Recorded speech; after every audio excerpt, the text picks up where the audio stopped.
Hi, this is Sydney, and today we'll be talking about the Supercharger.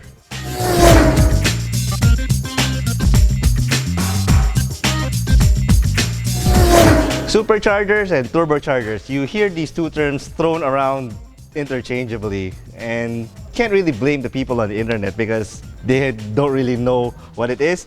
They have no idea what it looks like, much less know how it works. So we've covered turbochargers in a past topic, so this time we'll be covering the Supercharger. So basically, let's start with the similarities. Turbo and supercharger. Both of these things are called forced induction because you are force feeding more air into the engine. It's just that the way that they do it are different. A turbo uses the exhaust gases to spin a turbine that feeds air. A supercharger, on the other hand, uses a belt like this, connected to the engine, connected to the alternator, water pump, aircon compressor, that spins two rotors in here that also force more air in.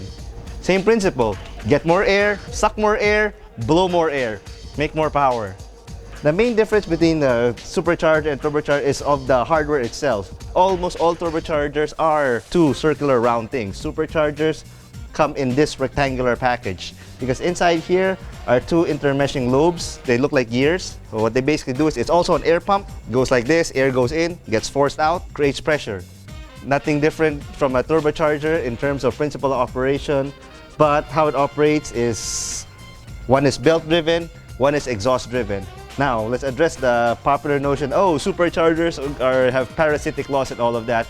No, it's not true. Whatever you read on the internet, once again, it's not true.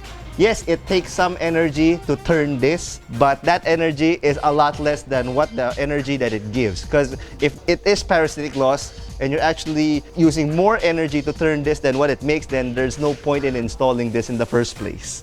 Let's put that in numbers. To turn this thing here, the assembly here with the lobes inside, takes about 5 horsepower from the engine. But what this gives you in return is about 40 horsepower on this 1.5 liter Honda City engine.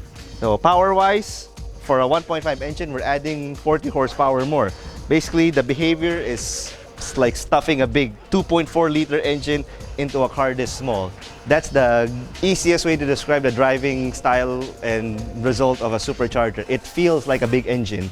The power curve is actually a straight line from idle all the way to red line. It's one straight line. No dips, no curves, no nothing. And it's very, very linear, which makes it a great choice for racing because unlike turbochargers, which have surge and sometimes, depending on what size the turbo is, there's a lag when you let go. It's not very great when you're coming out of a corner. This is more predictable when it comes to driving and racing. So turbocharger, supercharger, which is better? One is not better than the other. One does not make more power than the other. If you're doing this on your project car, say a Civic 1.8, there is a limit to how much horsepower you can make. Go over that limit, whether it's turbo, supercharger, then you'll break the engine. It all depends on really what you want. And of course, how much you're going to pay. Some people may say, oh, I'll spend 200 grand on a supercharger for 40 horses. But if I do turbocharger, it's only 130, 140,000. I'll go with the cheaper option. Well, that's up to you. But the biggest advantage of a supercharger system is most of these things are made in kit form. So everything that you need to be able to install it comes with it. So this one here actually installs in one day. A custom turbo setup where everything will have to be fabricated from scratch will take about a week.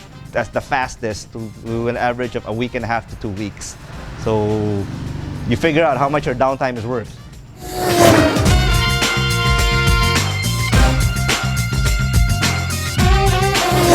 So that's the how and why it works of a supercharger.